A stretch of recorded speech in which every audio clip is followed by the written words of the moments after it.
Yo, what is up, you guys? Back at it again. Today we got a Jordan 1 mid chop. We're going to be doing Jordan 1 mid to a low top. I haven't done these in a while. I've been doing a couple here on the side. I haven't been really recording them. I do have a new process now, something's a little bit more sturdier, a lot different from my last videos if you guys have seen them. But this is going to be the new updated style. Follow along if you guys really want to learn how to do it. I'll see you guys in a little bit. Later. Alright guys, this is voiceover Migs. So how I usually start this project off, I like to remove the tongue, just so that I have a little bit of space. And we're not using a seam ripper and an X-Acto knife to help me remove this tongue. Just basically just pulling at the threads that are holding the actual tongue. I love this custom because it's actually done on a Jordan 1 inside out. I think it's a very clean colorway. Has lots of like inspiration off of Off-White. I'm really liking this sneaker.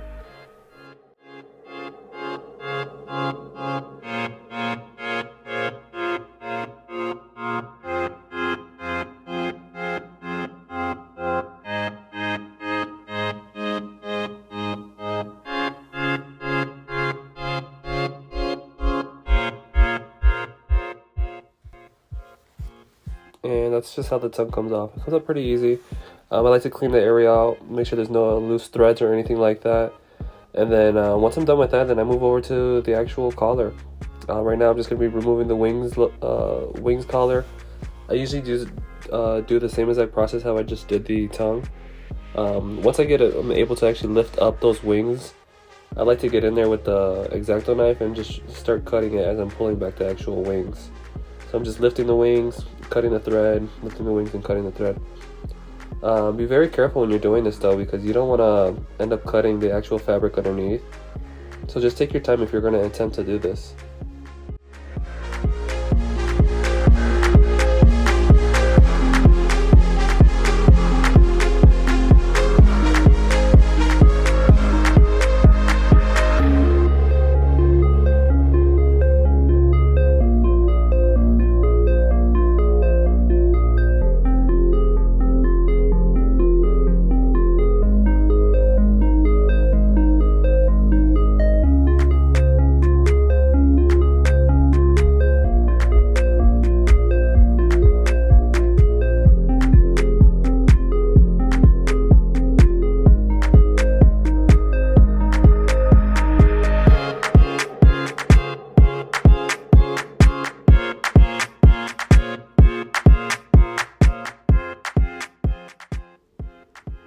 And then once you have all the thread cut off on the top wings, I like to clean it out, pulling a lot of that thread out so it's not in my way.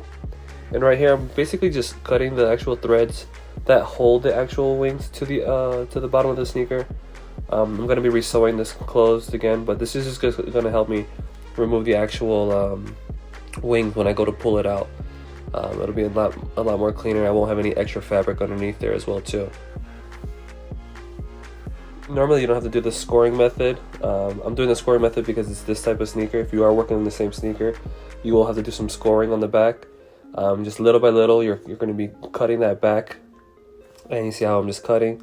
But I'm being very careful because I don't want to hit the fabric that's underneath when I'm cutting it. But on other sneakers, all you have to do is really remove the threading out the entire back, and that entire piece will pull right out.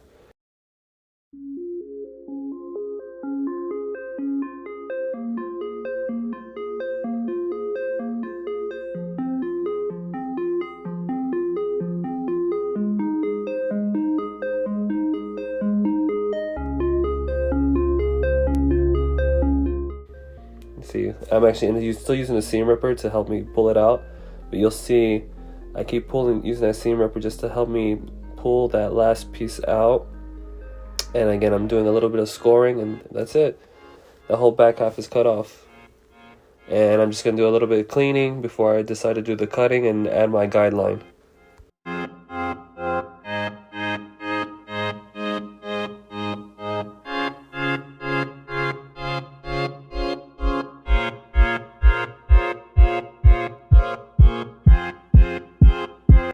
Alright, I'm doing my guideline here. I basically make my guideline about a ½ inch. Right now I'm using a heat erasable pen, which helps out a lot because once I'm done with everything, I'll hit it with the heat gun and all that pen will disappear.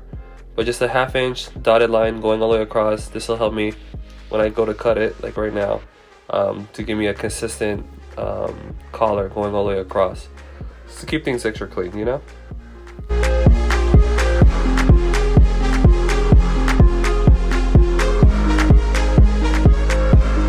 And then here we have the tongue.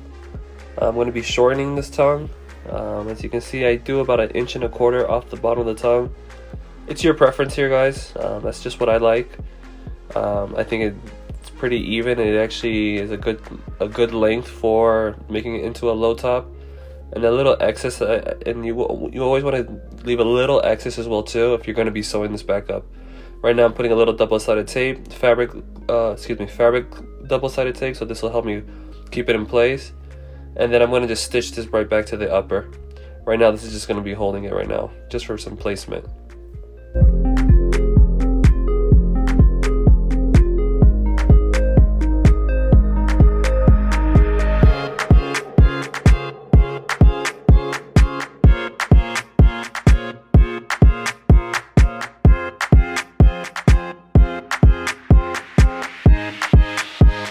So normally at a cobbler shop, they would usually use a patcher, it's called.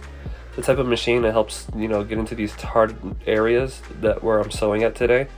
Unfortunately, I don't have that. I'm working my way to that though. I would love to get me a nice patcher, create some other things for you guys. But right now this is called a speed stitch. This is basically a manual version of actually stitching the actual tongue to the upper. I'm going to be using this for this tongue to the actual toe box, and then I'll be also using this speed stitch for the sides where I cut it earlier to relieve the wings off the back. But if you guys want to know how to use the speed stitch, there's tons of videos on YouTube. Just look up speed stitch and you can see tons of tutorials on how to use a speed stitch. If not, you can refer to my old videos. I was using Velcro for this part, but I find that this is a lot better. It's going to give you a lot more longevity. It's going to be looking more factory. And yeah, overall just ends up being a better product at the end of the day.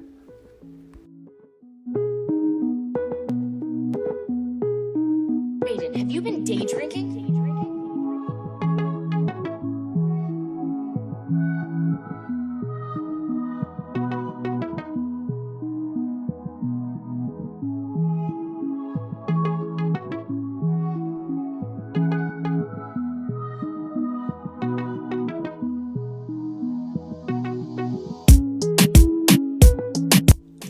And as you see, I'm using that speed stitch again on the side. I'm not penetrating all the way through the actual foam. I'm actually just doing that first layer. So my needle actually comes through that first layer, and I'm actually adding that stitch to the side back again, so it's back to normal. We don't want a bunch of stitching missing from our projects. We want to make sure everything looks back to OEM. So again, if you need to learn about that speed stitch, look it up on YouTube. It's all over the place. There's tons of tutorials. I think it's a really good tool to have. Very dangerous, so you got to be very careful because you could really stab yourself. So, all right, guys.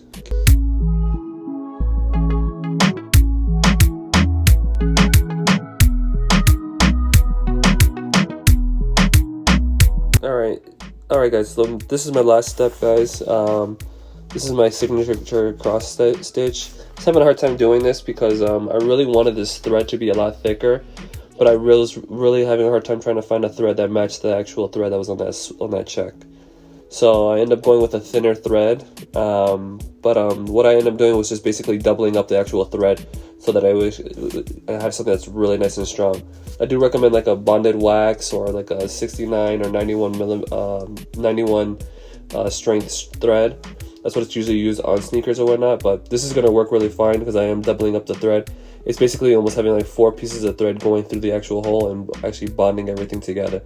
And I'm going around the entire sneaker.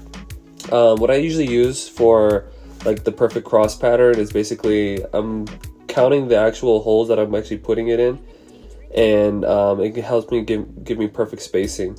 You can always make pre-holes if you want to, but when I actually am sewing these, I'm putting them back into the actual original holes that came from the sneaker. The spot where I was doing like the reliefs that you guys saw earlier, that's where the thread is actually going through. I go in through one way, I end my stitch, and then I come back the other way to add that cross stitch effect. Because right now it's just like one piece, as you guys can see.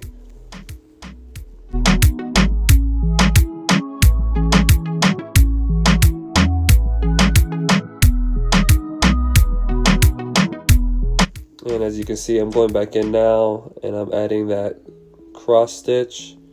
Sorry about the footage, guys. It's really hard to record while you're doing your sewing.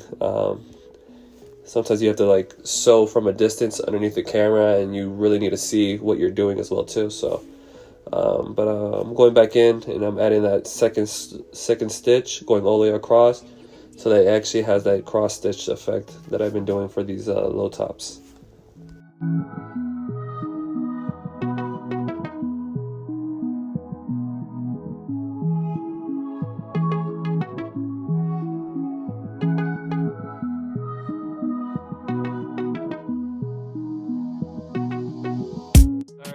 That's the updated version of the Jordan 1 mid to Jordan 1 low. I'm loving this new style. I think it's actually going to last a lot longer. I'm not saying the old style didn't last long. I mean, I still have my other pair, but I just think this is a lot more stronger, better rigidity. You see the actual top is actually closed all the way out, and the tongue's actually sewed on as well too. Really digging that. If you guys are interested in these, comment below, let me know. If you guys are interested in trying to make these, comment, let me know. I'll write you guys in the DMs, or just hit me up on Instagram. Alright guys, I'll see you later. We're still recording? Oh shit, I forgot. Like, comment, and subscribe. Duh.